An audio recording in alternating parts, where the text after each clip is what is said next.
regarding what we learned about in the previous chapter, where he speaks about the fact that the purpose of davening is that we're able to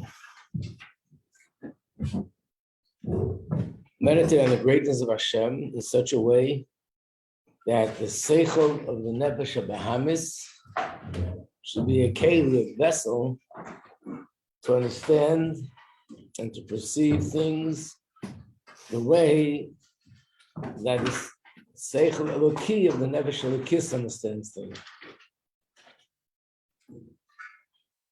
I just thought of an interesting example, maybe because the subject is a little bit not so clear, a little bit vague. What is the difference between the intellect of the animal soul, the intellect of the human soul, and the intellect of the godly soul? So I was once in a taxi during the summer. Taxi driver who was Jewish but not religious said to me that I heard that these days, it was the days of the 3 weeks. These are the days that the temple was destroyed in Jerusalem. So I said, yeah, that's true. And he said to me, I heard that I forgot how we refer to it, maybe the ark and the 2 tablets, the Aron and the Luchas, were never destroyed, they still exist. I said, yes, that's true. According to the Torah, they exist. And they're somewhere underneath the mountain where the Beis Hamikdash is. So he said to me, could you imagine what would happen if they would find that? And I said, it would be unbelievable. Could you imagine how much money that would be worth? That's the seichel of the nefesh habahamis. The seichel of the nefesh hanushi, the next level, would probably be, thank you very much, if somebody would say, could you imagine to find the luchas? That was something which has the most historic significance than any find that was ever found by any archaeologist in history, which is true. Or even if somebody looks at more from a Torah perspective, would say, could you imagine this is the first presentation of Torah, from this it all began, this is Har Sinai. All this would still be considered seichel anushi, the way the human mind thinks about the greatness of something. But the next step would be, could you imagine the luchas? That's where the highest level of godliness was revealed in the whole world, in the entire history, in the Beis Hamikdash. And you imagine find that luchas, which contained in it, or contains in it, the highest level of godly revelation. That's the godly soul, where he reacts to things. So, generally speaking, there's different ways of understanding, different ways of appreciating things. Nefesh habahamis appreciates things just from a very simple level, because that's all it could relate to. And nefesh elokis, nefesh sichlis, on an intellectual level, but not godly. And the nefesh elokis is godliness. Perhaps it might be the same thing. There's a story told with the Rabbi Marash. The Rabbi Marash was known to very often say things in a very humorous way. Even though Rebbes don't joke around, and it wasn't a joke, chas v'shalom. In fact, there's once a chassid that the Rabbi Marash said to him, why didn't you do whatever I told you to do? And the chassid said to the Rabbi, I thought you were joking. And the Rabbi said, I never in my life, even once, made a joke. Because all the humorous statements weren't just ordinary jokes. In fact, there are Maimorim in Chassidus, and there's actually a place in Tanya where it talks about what was behind the humorous statement that sometimes the sages made. So someone came to him and he said to the Rabbi Marash that there's a business deal that looks very promising. He has partners, and they want to invest in it. And he explained to the Rebbe Rash what it's about, and that the profits could be huge. The Rebbe Rash said, it's not a good idea. So he went back to his business partner and said, I'm sorry, I can't join you. My Rebbe said it's not a good idea. I said, it's impossible. You don't understand. You can make hundreds of thousands of ruble here in no time. You probably didn't explain it to the Rebbe. Go back, explain him this point, that point, the other point, and another point. Okay, so he goes back, tells the Rebbe Marash, I want to make clear exactly what this investment is all about. It's about doing this and that and the other thing and another thing.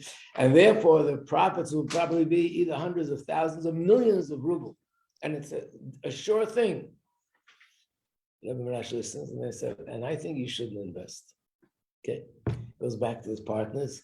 And they say, no, there's no way in the world that he could not agree. It doesn't make any sense. You probably forgot to mention this point. And you probably forgot this little detail. That can make the whole difference. Go back and bring out this detail, that little dot, and you'll see for sure. He'll say, oh, if that's the case, go ahead and do it. So he goes back to the Rebbe a third time, and he gives him all the details and the sub-details and the details of the details, microscopic details. And the Rebbe says, I don't think you should do it. I don't agree that you should do it. Goes back to his partners and says, listen, if you don't do this, you're out of your mind. This will bring you hundreds of thousands, millions of rubles in no time. And he couldn't resist the temptation. It was clear as day that this should be an amazing investment. And he invested all his money into this business. And guess what happened? He lost the business and he lost all his money because he invested everything in it, because the returns were supposed to be hundreds and thousands of millions of rubles. The chassid was very broken for two reasons. First of all, he was broken, he lost all his money. And of course, he was also broken that he didn't have the strength to resist this temptation, and he didn't listen to his Rebbe. So he went back to the Rebbe Marash, asked for a bracha that should be able to reestablish himself, and also a tikkun to do tshuva for the fact that he violated his Rebbe's wish. So Rebbe Marash said like this, there are three kinds of chassidim that listen to me. There's one group of chassidim that say, how does the Rebbe know what to say? The answer is very simple. He gets letters from people all over the world. So from all the letters, he accumulates a lot of information. So he knows more than a lot of other people. So he knows how to answer questions. Mm-hmm. Then there's another group of people that say, no, the Rebbe is brilliant, he's smart. There's very few people in the world that are as smart as he is. And he's so smart and he understands everything about everything that he can give you advice. Then there's a third level. These are the people that are a little bit, not so smart. And they say, oh, the Rebbe has Ruach HaKodesh, it's a godly vision. He knows what's happening on a spiritual realm. And based on that, he gives you advice. So Rebbe Marash said, you came to me 3 times. Whichever group you belong to, you should have listened to me. Whether it was the first group, the second group, or the third group. So I was thinking to myself, these 3 times, they also sound like a perfect reflection of the Nefesh Bahamis and the Seichel Anushi and the Seichel Elokei. So the Seichel Bahami can't relate to this. I'm brilliant, so smart. Simple. He gets information from all the people that write to him, accumulates the information, and now he knows how to advise people because he heard from this one thing, heard from that one another thing. The other one is already more intellectual, and he knows that there are people that are smart and deep and geniuses and brilliant, and the Rebbe is one of those brilliant people. And then the third level is when you look at it from a godly perspective, that this is not brilliant, it's beyond brilliance. This is godliness, where the Rebbe sees what's going on in a higher spiritual realm, and based on that, he guides you what you should do, what you shouldn't do. And by the way, while we're on the subject, it doesn't mean that the Rebbe said, it looks in the future and sees, you're going to lose your money, don't do it. Not only that's not what it's all about, but you're not even allowed to do that. There's actually a pasuk in Chumash where it says, trust Hashem and don't look into the future. So for that reason, if you go to a fortune teller, it's against Torah. So why do people go to a tzaddik? Why do people go to a Rebbe? It looks like it's the same thing. You're saying to him, look into the future and tell me if what I'm doing is right or wrong. And the answer, the Rebbe doesn't tell us because he sees the future, therefore he's telling me what to do. The Rebbe's answer to a person is how he sees, what does Hashem want me to do now? Where's my shlichus? Where's my mission? What should I be doing? Should I be going on this journey, on this trip, or not going on this trip? Should I be making this investment from Hashem's perspective? Is this something that I should be doing for my spiritual sort of mission in life? And based on that, he gives me an answer. Naturally, if it's not what I should be doing, it's not going to be bringing good results. If it is what I'll be doing, it will bring, but it's not that the Rebbe looks into the future, and based on that, he tells us what to do. Okay, so now we'll start with the Hine. Now we go to the next part of davening, the Schmonester. So the first part, at night, is the bed. In the morning is the table and the chair. And now the fourth part of davening, Schmonester, is the menorah. The menorah is Schmonester. The Schmonester, it's Lusa the Mu'umad. Schmonester is the part where we daven and we're supposed to be standing. And Kriya Shema Tzlusa, the Miyusha. The word Tzlusa in Aramaic means prayer. So this term, I'm not sure where it's from, sounds like it's from the Zohar, that Schmonester is a prayer that's supposed to be recited standing, and the Shema is a prayer that's supposed to be recited sitting. Schmonester, Tzlusa the Mu'umad. What is it that, the difference between the two? The Indian is the Kriya Shema is bonus balakuz basogad the bina. Shema, we're meditating on the greatness of Hashem, and we're understanding the greatness of Hashem, which understanding is bina, between the different three faculties of the brain, chokhmah, bina, and das. Meditating and comprehending is bina. Though Shema, in fact, that's what the word Shema means. Hasogad b'avana. It means not just to physically hear audio, but it means to understand. And understanding is bina. As it says, Daber, speak, because your servant is listening. It doesn't mean I hear you physically. It means that I am comprehending what you're telling me. I know. So what happens during the Shema? That's the place in davening that a person should have the hasog v'havana, the comprehension and understanding, the gedulas v'roimus ein sof baruch hu, to understand the greatness of Hashem.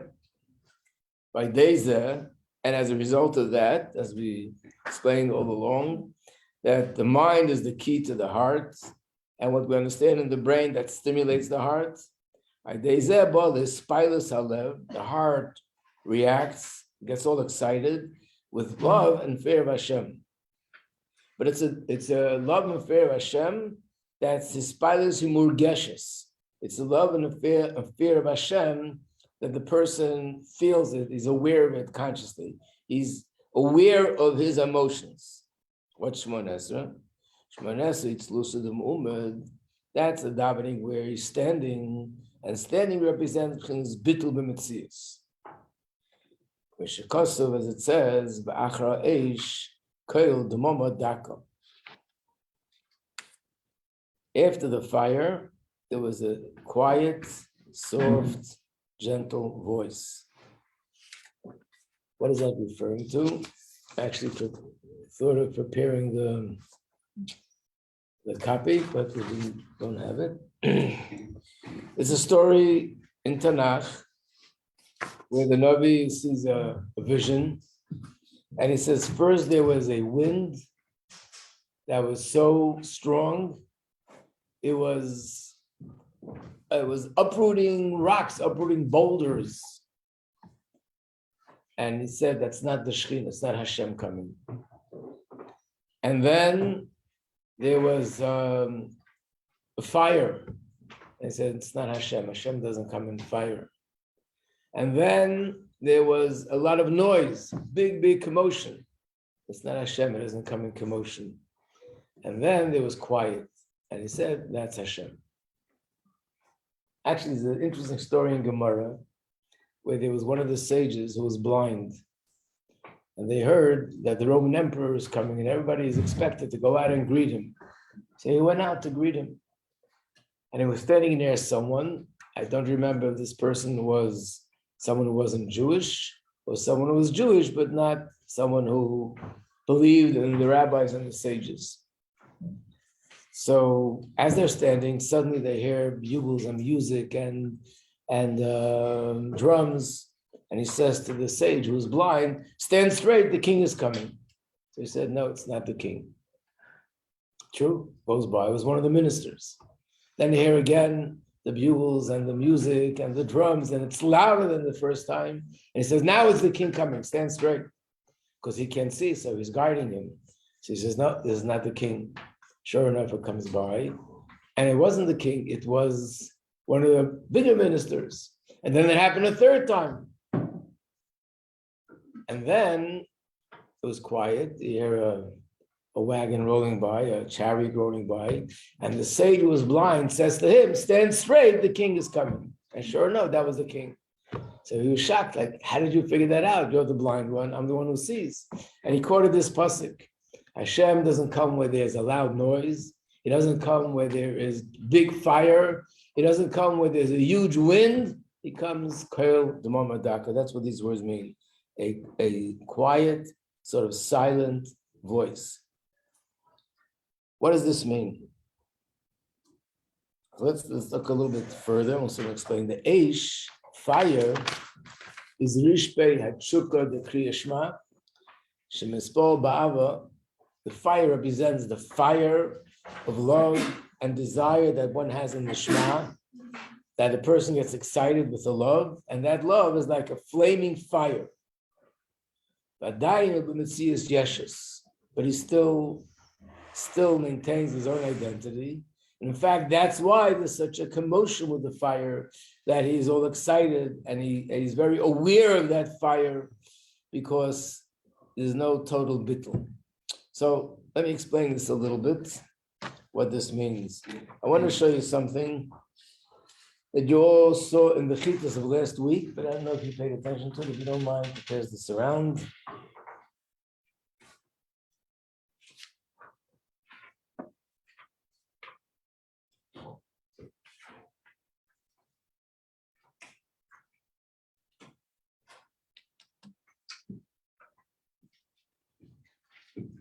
Is the right pasuk? What? It was the right pasuk? Yeah. Okay. There was another person that I had in mind, but I forgot to. Okay, fine. Okay, yeah. You know what? If you can, it's the Book of Malachim Aleph. Malachim? Aleph, yeah, Kings Aleph, the first one. Chapter 12. Pasuk Yud Beis, Pasuk 12. No, chapter 19, sorry. Chapter 19, Pasuk 12. Probably 12 and 13. You know what? It's either 11, 12, and do all three, 11, 12, and 13. I know the whole thing by heart, especially those things that I look up before, I surely know by heart. No, I looked it up to make copies and I forgot. But I do know everything by heart. Yeah, you know. Everything. It's a joke. Yeah. I never make jokes.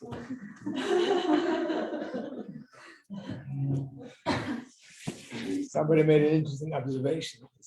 When the Rabbi had Farbrengens during the week, Farbrengen would last for 6 hours, sometimes 7 hours. During the Farbrengen, the Rabbi would quote Gemara Bavli, Gemara Yeshalmi, Medrashim, Halacha, Chassidus, look at the Torah, every conceivable book in the world was quoted. At the end of the Farbrengen, when he had to say Alamichya, took out a siddur and read from inside. During the whole Farbrengen, he was quoting, the Torah from all different places. No, that's not my specialty. If you look at this pasuk, this is from last week's Parsha Kisisa. I wonder if you were thinking about it. Look at pasuk Gimel.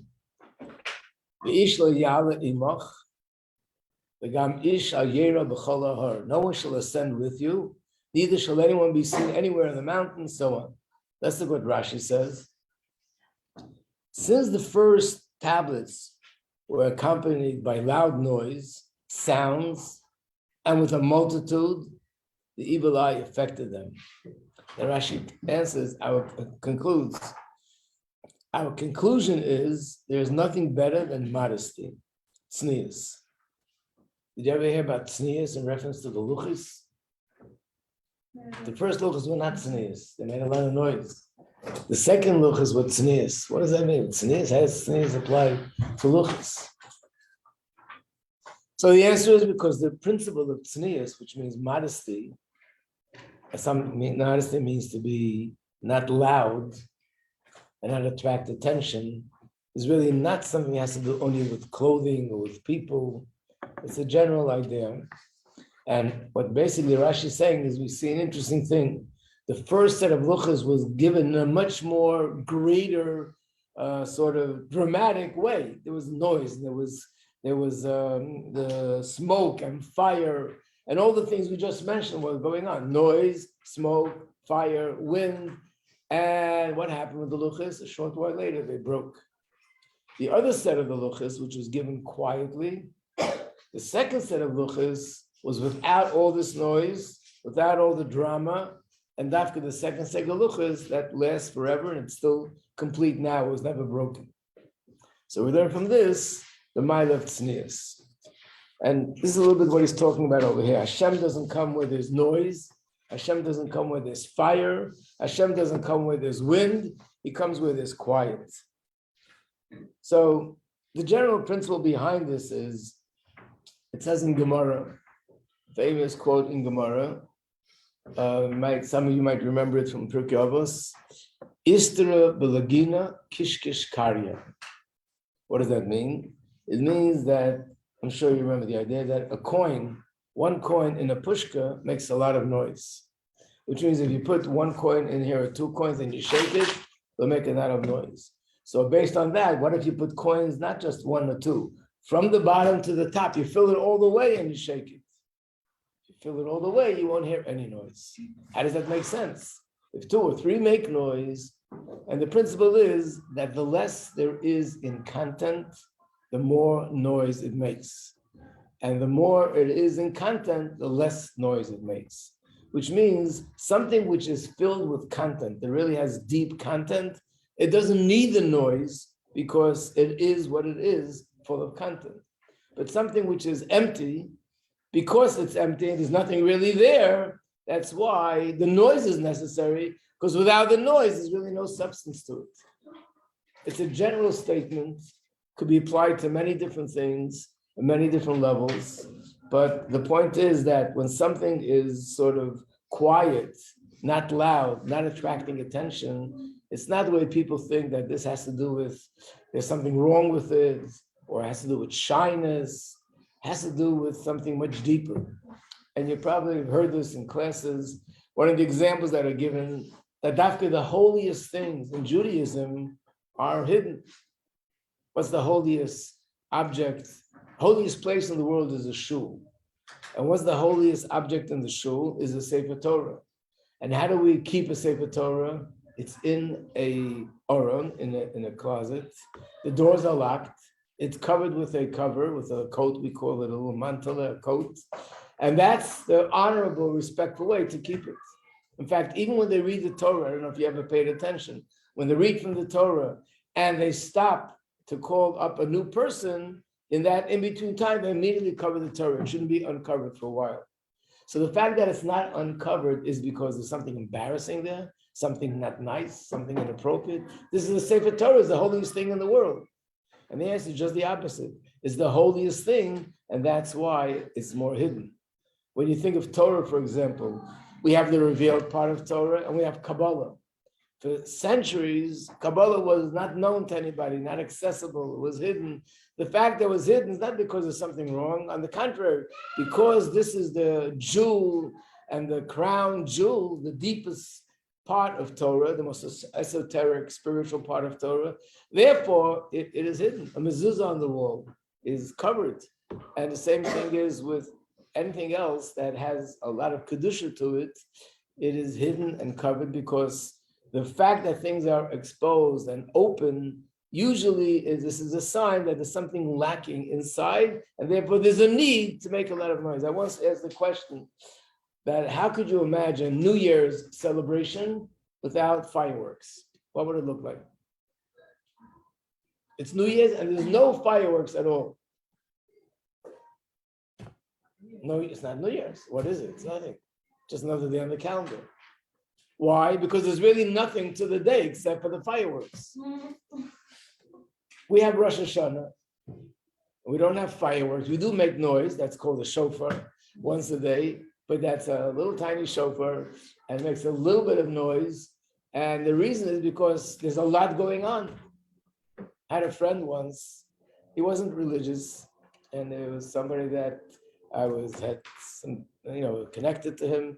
I invited him to a bar mitzvah. He came to one of my children's bar mitzvahs. What does a bar mitzvah look like? The bar mitzvah boy says a mimer, says the pilpul, there's some dancing, and he looks at me and says, Rabbi, you got to admit that our bar mitzvahs are much more spectacular than yours. You got to admit. And he goes on to tell me how one of his friends bar mitzvahs, they had monkeys performing, and he had another friend who took this crowd out to the jungle somewhere. They had elephants performing. I mean, it's beautiful. It's really spectacular. What does it have to do with the bar mitzvah? And the answer is, if you're not going to take on mitzvahs and you're not going to start putting on film, and nothing is changing in your life spiritually, so what's the bar mitzvah? The bar mitzvah is a show of some sort, because without the show, there's nothing there. So in fact, the more ceremonial it is, usually it's the less in kind. Of course, sometimes we need to do things on the outside. And as we spoke about this, just recently learned the sikha from the Rabbi with Rabbi Greenberg, how when you want to reach the outside, you have to make noise. But that's for a different reason, because you have to reach the outside.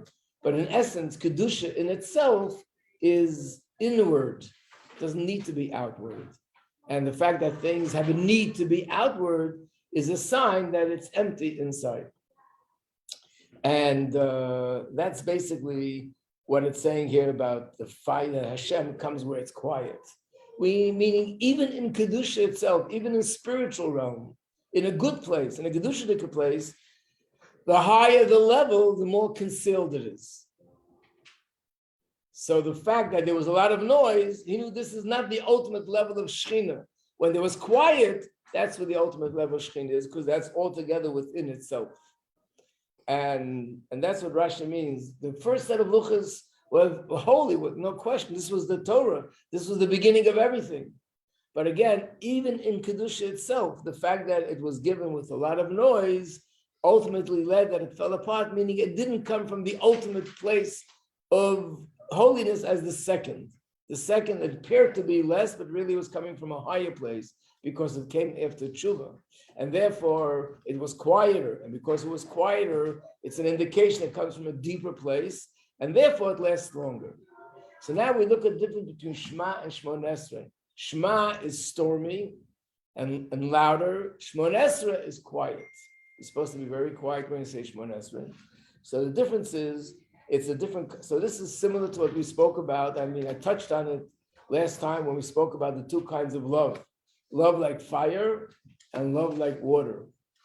That love like fire is a fiery, stormy love. And love like water is a calm love. Not because this love is less, but the calmness comes from the fact that the one who loves and the one that's being loved have become one. And when they're one, there's no room for the fire and the noise and the commotion. So in the Shema, that's the time for the love like fire. In Schmonester, that's the time for love like water. And that's why Schmonester is quiet, calm, because at this point, the person and Hashem become one, a complete oneness. And because it's one, therefore it's a calm love. In the Shema, it's still not one, and therefore there's a stormy love. It's interesting, the Friedrich Rebbe in Amayim once gives a mashal that sometimes we find that when people are anticipating something amazing to happen, when they're anticipating it, there's a lot of excitement. When it actually happens, they don't feel the same excitement that they had when they were anticipating. He gives a mashal, people heard that the king is coming. So they're running to see the king and they're all excited, they're talking about it, they're running, and then that's when they're going to see the king. But once they go out and they actually look at the king, they're standing there looking at the king, it's not that same excitement that they had before as they were preparing and running in to get there. Why? Because here, relatively speaking, it became one. I now am face to face with the king. I see the king with my eyes. And over there, I'm distant from it. And when I'm distant, thank you very much. Thank you. When I'm distant, therefore, there's much more excitement. So we'll soon speak a little bit what makes the difference. Why in Shema am I distant? And Schmonester become more one. But that's what he's explaining, what the difference between the fire of Shema and the one in Schmonester. So let's look again at the words inside. Page 137. So in the Shema, the person's getting excited. The person has a desire and a yearning to be close to Hashem. And that comes with a lot of commotion, excitement, and a noise.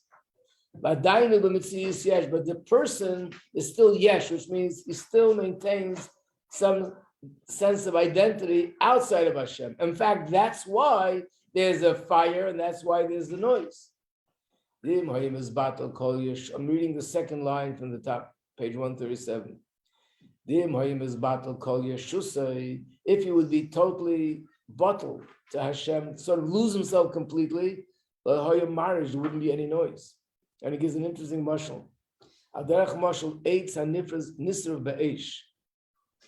When you burn wood in fire,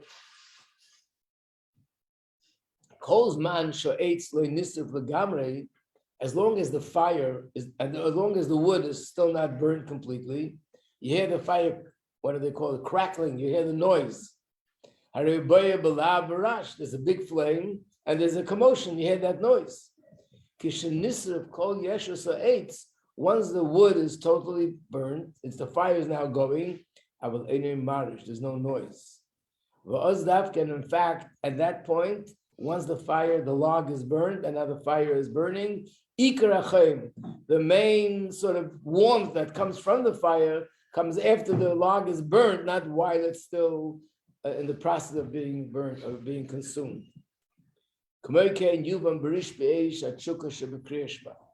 The same is understood regarding the fire of love and the fire of yearning that one has in the Shema.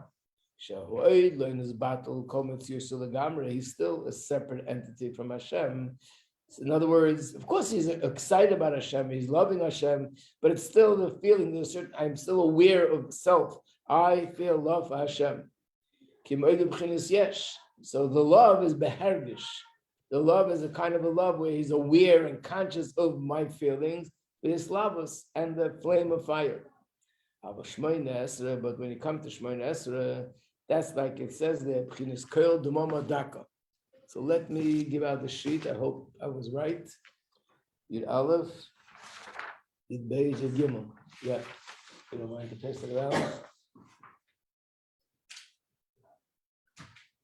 All right. Yeah. So in Schmonester, you need to not feel nothing, only because. So what he's describing is for people at a very, very high level, obviously. But for us, what it means, for example, in halacha, when you're doing Schmonester, you're not allowed to do anything else. Like in Shema, you're allowed to, let's say, motion something to someone. In Schmonester, you're not allowed to answer even Baruch Hu, Amen, Yeshmei Rabba. You're not allowed to wink to someone. You can't go like that, like I'll soon speak to you. Schmonester is like you're standing in front of the king, and you totally have to lose yourself for Hashem. So for us, it's something very practical. He's describing big tzaddikim and what they feel. So it's something which you spoke about more last week, how when there's sometimes you find tzaddikim that their love for Hashem is so deep, deep, deep. We gave the example of self-love and the love you have for a different person. When you love another person, a person that you meet and you love this person, it's stormy and there's a lot of fire and a lot of storm involved in the emotion. The love that I love myself is calm. Not because I love myself less. In fact, self-love is the permanent thing. Other people come and go, as we know. So the love for self is the strongest love. How come there's no commotion? How come people don't jump up and down about themselves? So the answer is because the commotion comes from the separateness. There are two things that are coming together. That's where the commotion comes. Like you make a fire, you take one rock, another rock, and you rub them against each other, and that creates a fire. But one rock alone doesn't create any fire. So it's one. And when it's one, there's no fire. You could look at the pasuk Yud Aleph 11. Go out and stand in the mountain before Hashem. I think this is Hashem speaking to maybe Eliyahu.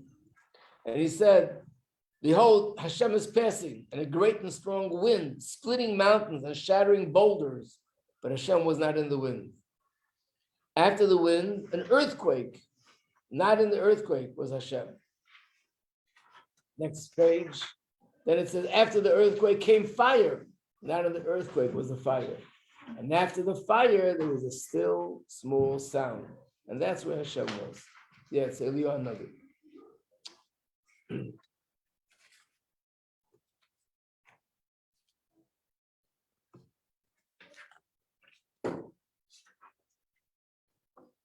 Sorry, don't papers here. Where am I? We're on 137.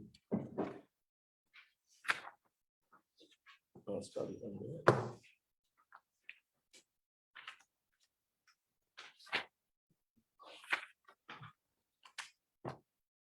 Okay.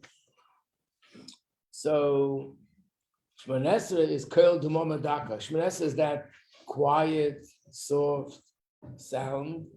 Soloisa, a prayer b'chashoy that's quiet. Which means when I'm saying Schmonester, I totally lose myself. It's like a person standing in front of a king.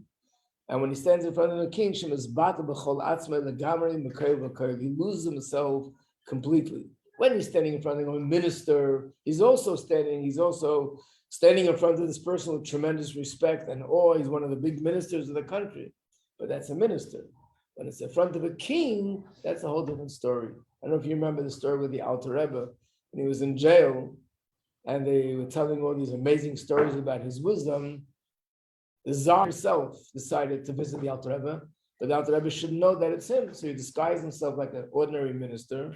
And there were many ministers that came to visit him. The Tsar came to visit him, dressed up like a minister.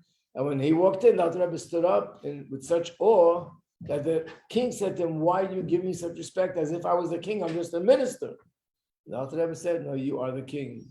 And he explained to him that when you walked in, I felt such awe that only you feel towards the king. And he compared it to the same with Hashem. So there's a certain awe that you feel to a minister, and a certain awe that you feel to a higher minister, and a higher minister, and there's an awe that you feel to the king. There's actually a long story with Rabbi Barditchev, and the previous Rebbe tells the story with all its details.